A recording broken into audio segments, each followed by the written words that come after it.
Tomen su lugar, mis hermanos.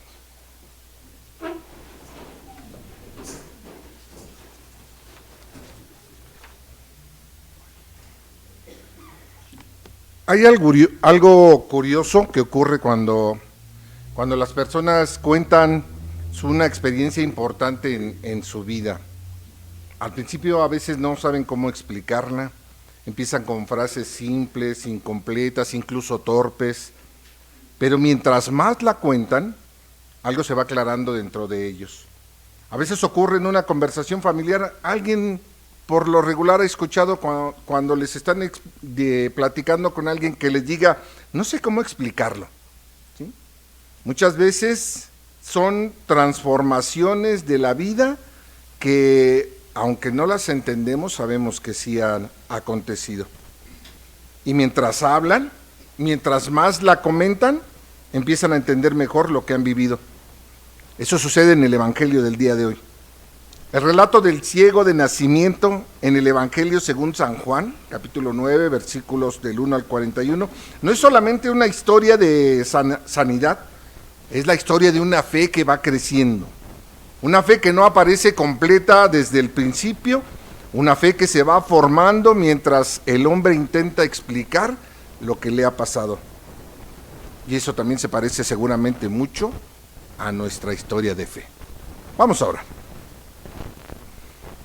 Señor, nos queremos acercar delante de ti, lo hemos hecho desde el inicio de este tiempo de adoración, pero queremos suplicarte que a través de tu Espíritu Santo, quien habita en este lugar, Señor, toque nuestras mentes y nuestros corazones, nuestros sentidos, Padre, y que todas las cosas que podamos entender, comprender, escuchar y lo que vamos a hablar, también sea bajo la dirección de tu Espíritu Santo, que tú seas en la meditación de nuestros corazones y en las palabras de mi boca.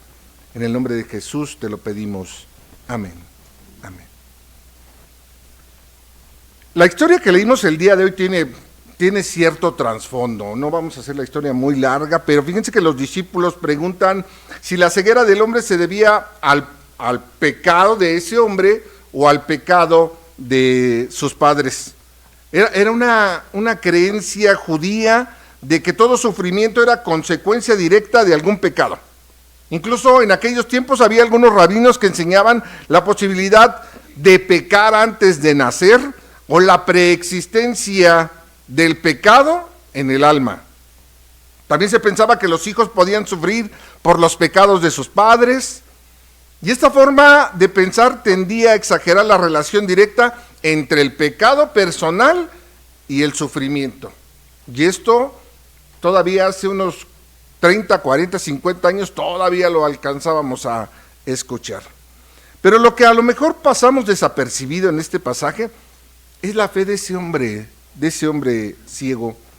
Esa fe que se va transformando, y en cada uno de las entrevistas que tiene este hombre con aquellos que le cuestionan, va mirando cómo va creciendo esa fe. Vamos a verlo en 4 pasos. El primer paso, este hombre él dice, ese hombre llamado Jesús. Vamos a ver versículos del 8 al 11, que ya lo leímos todo completo. Dice, entonces los vecinos y los que antes le habían visto que era ciego decían, ¿no es este el que se sentaba y mendigaba?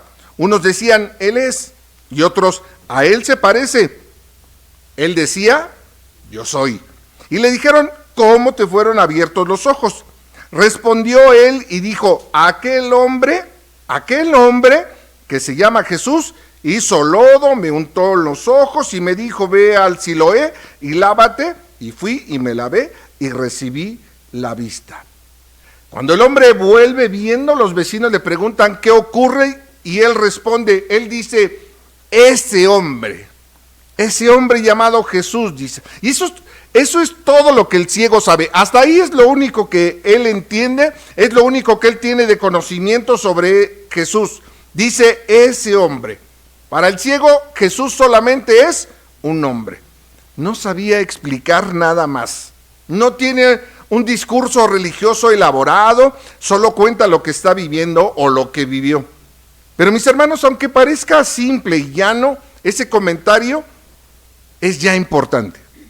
Porque la fe muchas veces comienza con un testimonio sencillo, no con una explicación completa.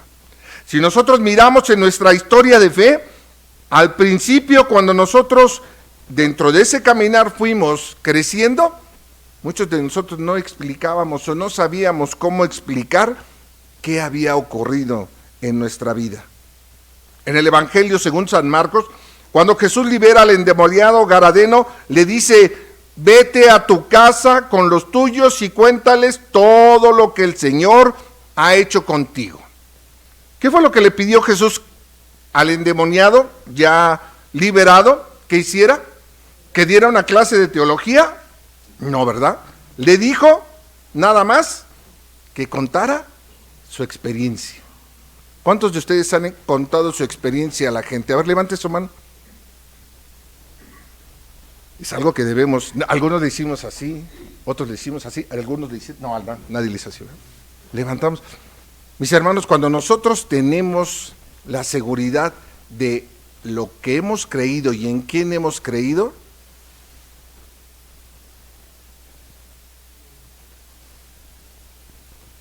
Jesús le dice a este hombre, el endemoniado gadareno: cuenta tu experiencia, ve a tu casa con los tuyos y cuéntale todo lo que el Señor ha hecho contigo. ¿Cuántos de nosotros lo hemos hecho?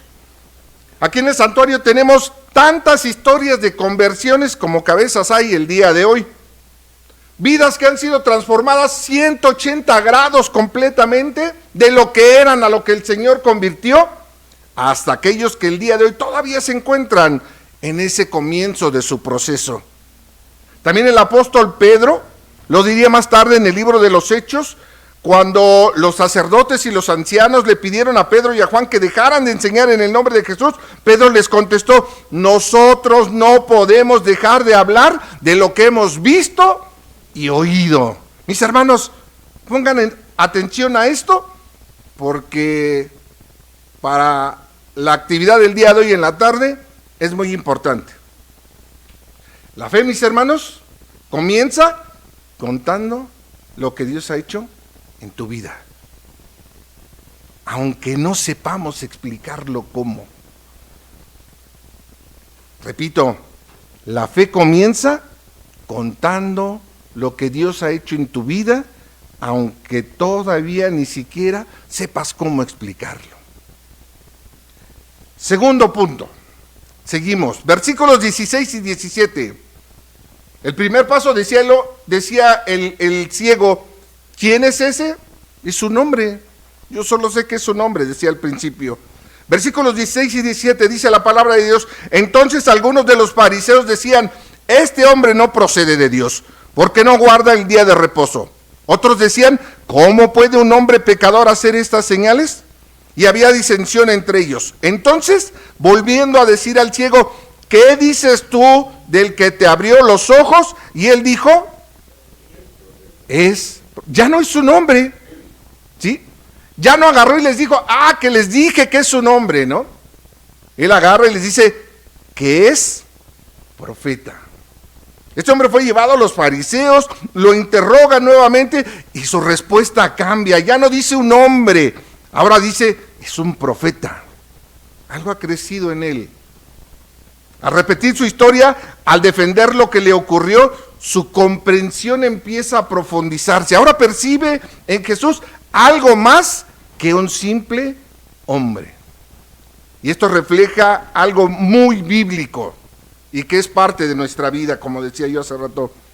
La fe que crece gradualmente. Puede ser que al principio usted, como decía el profeta Jeremías, de oídas le había oído.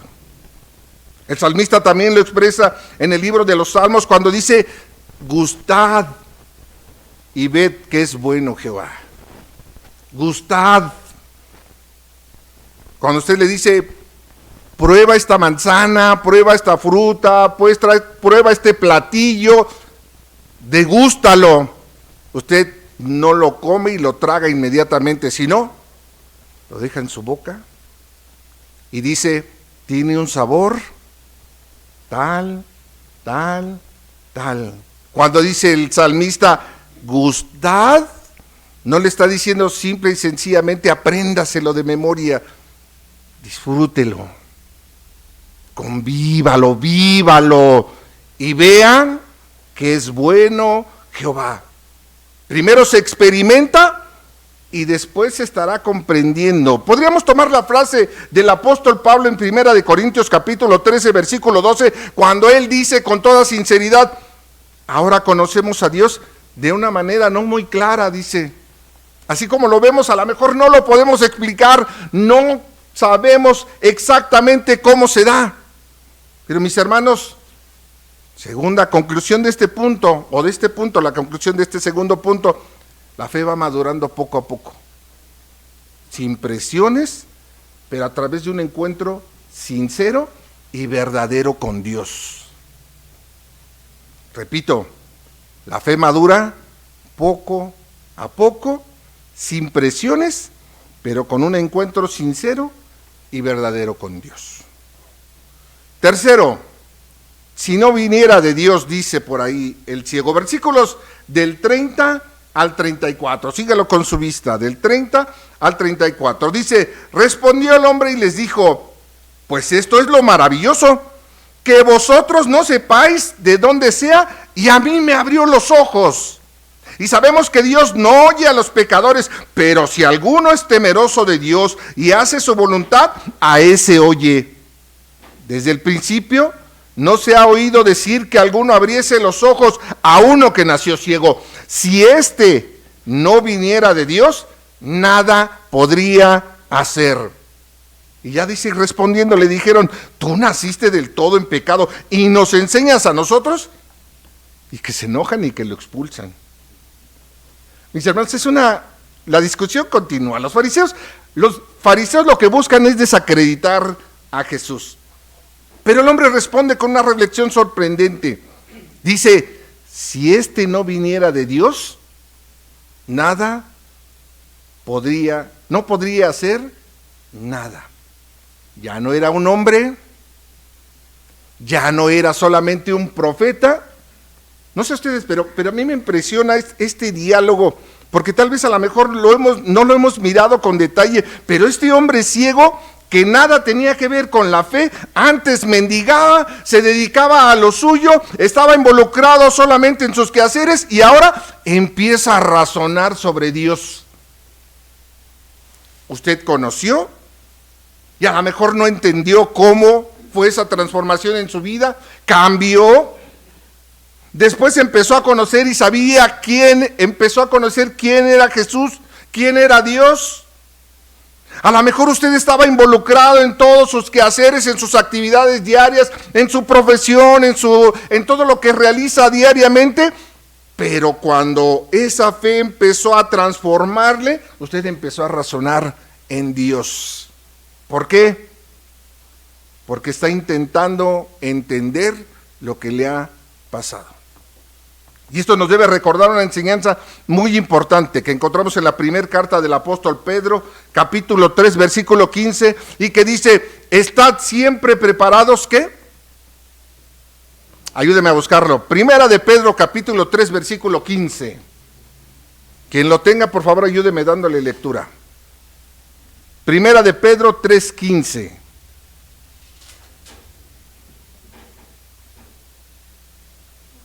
Adelante, quien lo tenga. Y nos santificad a Dios el Señor en vuestros corazones, y estar siempre preparados para presentar defensa con mansedumbre y reverencia ante todo aquel que demande razón de la esperanza que hay en vosotros. Amén, amén. La traducción en el lenguaje actual dice de este versículo de esta manera: honren a Cristo como Señor y estén dispuestos siempre a explicarles a la gente por qué ustedes confían en Cristo y en sus promesas. La fe no solamente es sentir algo, también es pensar en lo que Dios ha hecho en nuestra vida. Algo parecido también lo vemos en el camino de los discípulos cuando iban junto con Jesús en el camino de Emaús que narra el Evangelio de Lucas. Ellos van caminando, van hablando de lo que han vivido con Jesús mientras conversan y empiezan a comprender, y al final ellos dicen: ¿no ardía nuestro corazón mientras nos hablaba en el camino? Mis hermanos, tercero, la fe muchas veces se aclara mientras más hablamos de ella. La fe muchas veces se aclara mientras más hablamos de ella. Cuarto, versículos 35 al 38. Dice la Escritura: oyó Jesús que le habían expulsado y hallándole le dijo: ¿crees tú en el Hijo de Dios? Y él respondió él y dijo: ¿quién es, Señor, para que crea en él? Le dijo Jesús: pues le has visto, y el que habla contigo, él es. Y él le dijo: creo, Señor, y le adoró. Yo no sé usted, pero escucharlo esto debe de ponerlos, como decimos nosotros, la piel chinita, ¿verdad? Después de toda la discusión de que el hombre es expulsado de la sinagoga, ocurre un momento decisivo. Jesús lo busca y le pregunta: ¿crees en el Hijo del Hombre? Y este hombre responde, ¿quién es, Señor, para que crea en él? Y Jesús le dice: lo estás viendo, el que habla contigo ese es. Entonces el hombre pronuncia la frase final y dice: creo, Señor. Y este es el punto culminante. Primero había dicho este ciego: ese hombre llamado Jesús. Después dijo: es un profeta. Después dijo: si no viniera de Dios. Y finalmente dice: creo, Señor. Cuando Tomás se reencuentra con el resucitado, no puede expresar palabras y solamente dice: Señor mío y Dios mío. Este cuarto punto podría resumirse en esta frase: la fe llega a su plenitud cuando tienes el encuentro con Cristo. Mis hermanos, en este tiempo se nos enseña algo muy importante. Estamos en Cuaresma. No todos estamos en el mismo momento en nuestra fe. Algunos apenas empiezan a decir: ese hombre llamado Jesús. Otros a lo mejor pueden decir ya el día de hoy con toda confianza: creo, Señor. Y muchos a lo mejor estamos en medio del camino. Por eso el apóstol Pablo dice en su carta a los romanos: por eso es necesario que se acepten unos a otros tal como son, así como Cristo los aceptó a ustedes, así todos alabarán a Dios. Todos vamos caminando en algún momento de nuestro camino de fe, buscando al Señor. La iglesia, la comunidad cristiana, debe ser un lugar donde la fe pueda crecer, donde nadie tenga miedo a decir: no entiendo todo, pero hay algo que estoy descubriendo de Dios. Hace algunos años, una maestra de escuela dominical le preguntaba a unos jóvenes: ¿quién puede explicar exactamente qué es la fe? Los muchachos quedaron en silencio durante un rato y uno de ellos dijo: yo no sé explicarla, pero cuando oro, siento que no estoy solo. La maestra le dijo: qué bueno, por ahí se empieza. Porque muchas veces la fe empieza de esta manera, no con respuestas teológicamente perfectas, sino con una experiencia que todavía debemos de ir conociendo para poder nombrar. Es como dice el apóstol Pablo: el que comenzó en ustedes la buena obra, la llevará a término. Mis hermanos, mis hermanas, el hombre del Evangelio comenzó su día sin ver y terminó diciendo: creo, Señor. Pero no llegó así de golpe. Su fe fue creciendo mientras hablaba, mientras respondía, mientras intentaba entender lo que Dios había hecho en su vida. Tal vez eso esté pasando con nosotros el día de hoy. A lo mejor nuestra fe es pequeña, a lo mejor nuestra fe es confusa, a lo mejor nos encontramos llenos de preguntas, pero si seguimos caminando con Cristo, poco a poco, también nosotros podemos decir en algún momento con la misma sencillez de aquel hombre: creo, Señor. Esperamos que nunca ninguno de nosotros se quede en aquello de decir, aquel hombre, sino que el día de hoy todos juntos podamos decirle a Dios, creo, Señor. Vamos a cerrar nuestros ojos y orar.